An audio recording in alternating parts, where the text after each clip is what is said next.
Good evening. This is Ken at Tortoise Capital. We're going to combine the Foundations Q&A for September 11th, 2021 with the swing trade frame review, because there were only a couple. So let me get the Q&As first. So Louisa asked, someone mentioned the Risk Z and swing systems. How can we adjust systems in different market conditions, and how we use the Z-score of Risk Z to achieve that? So I talked about it briefly with you on September 10th on the evening podcast, and essentially we're going to use the same principles and interpretation of the 4 seasons of MACD to guide our assessment of swing trade opportunities in the market condition. So we're going to be cautious in the fall, in the winter. We're going to be normal in the spring and aggressive in the summer. So if you recall, the 4 seasons of MACD looks like this. So we're using a 30, 10, and 5 on the MACD. And so if it goes below the 0 line until it gets flat, this would be the winter. And so we want to be on the short side of trades whenever possible, and we don't really want to be swing trading during that condition, although if we are, it should be on the short side, and we should be using maybe hourly charts or shorter term holding periods. Now, when that signal line reverses and goes back up, we have a spring condition. So at this turning point, we can begin to cautiously enter swing trades, and we're looking for to come up and retest the 0 line and then get into the summer, in which case that is a confirmation that everything is good, and you want to be in swing positions. When we're in the summer, we want to be fully invested in swing trades. So somewhere around here after the spring, like by the 2nd or the 3rd bar, we want to be entering those swing patterns. Now what we're going to watch for is a couple key decision points in that spring and summer. Now after this, when the summer gets as far as it's going to go and the growing season is over, now we're into the fall on a return to the 0 line. So in here we want to still be exposed, and we want to take the best swing trades, but we're not looking to be fully invested, and we want to make sure that we are preserving our profits and that we are maybe shortening our time horizon on those swing trades and taking a bird in the hand versus 2 in the bush. So we don't want to be swinging long in winter. We want to begin initiating in the spring. We want to exploit the summer, and then we want to be cautious in the fall. Now there are 2 special conditions. When you have a 0 line and you have a winter, spring, winter, this is a high priority to be short, because now you're going to see a second leg down. So winter, spring, winter is a signal to short. Conversely, on the upside, when we have a summer, fall, summer, that looks like a kata 2, doesn't it? And so we want to really hit that one hard, because that's going to be that next leg up, and it's not unusual to see that happen a couple times. So we're looking at the kata 2 formation, and now this is true for the Risk Z, which is a direct measure of SPY, the S&P 500, and based on its volatility. Because the pattern is that when volatility is down, that's good for the upside. Declining volatility is good for the upside. But when volatility is rising, that's bad for prices, and we want to be available to the short side. Okay, so remember, that is the Risk Z is a measurement of the SPY directly and its volatility. And because we know that the market is worth about 50% of all returns, and that the sector is worth about 25%, and the individual company is worth 25%. We want to get the market right. So Risk Z helps us understand broad market conditions. So the way you use that for your swing trades is make sure that the things that you are swing trading that are correlated with the market are informed by the market's volatility posture. Now, you can actually combine risk Z with the patterns, the price patterns of SPY. So we're talking about the whole RLCO patterns, the SSC, the Kata 2, the collapsing dragon. The conditions that the market is in, volatility and price pattern, is going to give you 50% of your solution for all of the other things that you might be trying to swing trade. I mean, you can swing trade the market directly, and you should be watching those market health checks that I'm doing as a view towards doing exactly that. Okay, so that's what we want to. That's how I would answer that question. All right, next. Gene asks, can the channeling and overreaction signals on the Dow and 30 summaries be traded with the same confidence and expectancy as the broad indexes highlighted in the daily summary page? So, the actual mechanical systems,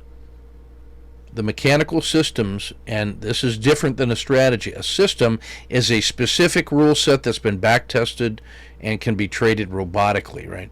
So this hits like the top 10 broad ETFs, and those have a specific expectancy, and you can buy or sell the open automatically as you wish, and that works for those 10 ETFs. Now, if you think about it this way, you have the top 10 ETFs, one of which is SPY and one of which is DIA.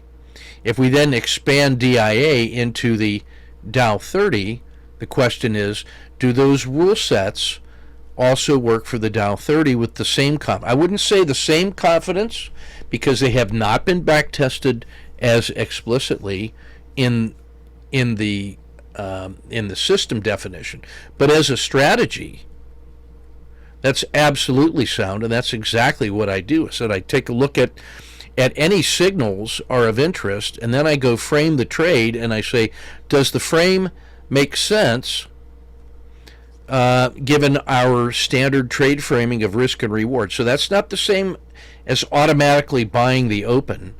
No, I do the same thing that I always do, and that is I have the time of interest, and here was the last bar, and I said, there's my mechanical entry, mechanical exit. Is there 2-to-1 to the upside to the 10-day high? And how tightly can I frame this risk box, rather than using the 3% or 5% initial stop that's indicated by the mechanical systems? I'm using range risk, so that's a much smaller risk. That might be as little as 1%, which means that the position size could be anywhere from 3 to 5 times greater. And that's why that I don't just automatically buy the open, but I want to see it open inside the range, and then if it takes it out, I buy it, and then I manage this like any other swing trade. The specific exit rules for channeling and overreaction are much more relaxed than that, and they require end-of-day data, and it's looking at the either the Williams percent R or the NDX and so forth.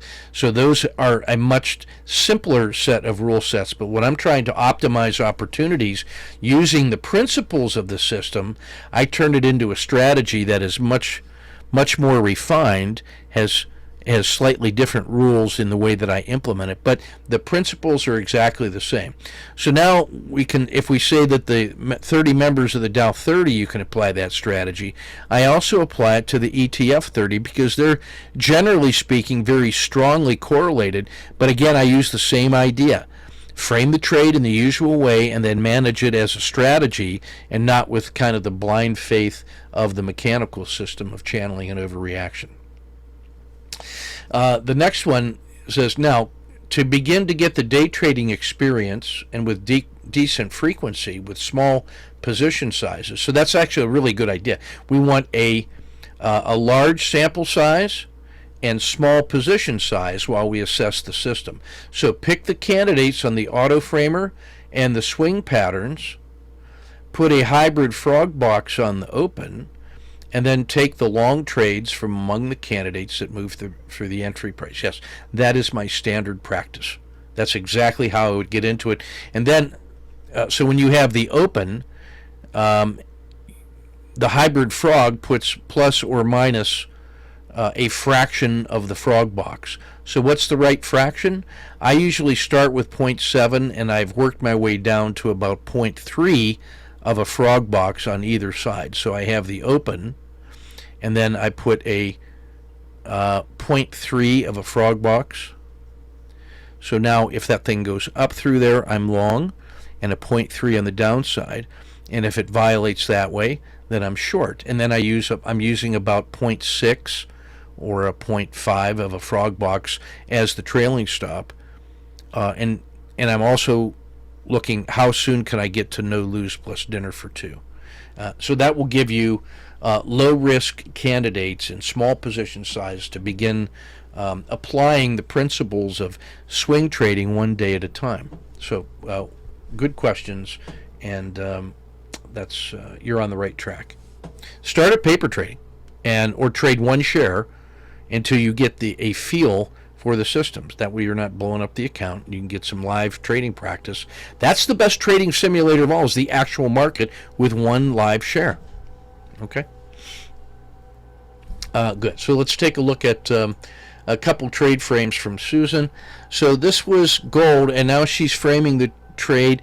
Now, what I want to say the same thing I did last time, and that is when you're making your trade frames, get rid of all this extra screen space and expand the view so that you can actually see what's going on in here. So I'm going to take a look at gold, and then I'm going to look at 3M. This was the one Susan did last week. She was looking to get long here. So she did. It broke out of this one, and she was looking for this move. And we talked about the ability to go short right here because that's a critical state. So that exit -1R, correct. She says, should I have gotten out the day before as a scratch? I don't think so. It was still inside, the floodplain, and there's still a strong move available to the upside, even though it's beginning to diminish because of the declining PSAR.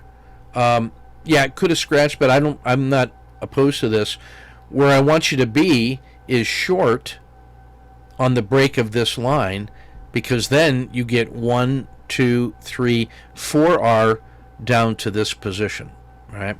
So we want to, when we have a critical state, this thing could have just as easily gone here as gone back to this swing low. And look, it already broke below the RL10. We could have actually put two positions on this. One when it broke, two when it broke below the Z, the belly of the dragon. So now look how different these trade frames look. This is the gold frame. Now I can really see that tight box around the sideways quiet channel, and I'm ready to go long here or short there with the idea that it could come to here or it could come to there. So gold is a very nice tight trade frame, and I'd be looking at about a short at 167.18 and long at I would say at 168. So with about $1 risk, I'd be ready to play that trade immediately in either direction. And now if we look at 3M, now you can see the value of this, of that break. When that break occurs, this is where, when that trade that was taken up this way didn't work, and the exit was like in here, this is where we want to get short. We could have also gotten short here with the PSAR dot as the stop, and then we're in tall cotton, and then we're probably getting a second position on this on Friday. But so notice the difference in the ease of reading the chart when you have most of your screen space looking at the price instead of that header data. When everything's too tightly compressed, it's hard to get a differentiation of what's going on. So that's now those are the only charts that were posted. So let's get this published and posted in the usual way, and we will next review is Sunday night for the day trade reviews. Okay, so take good care.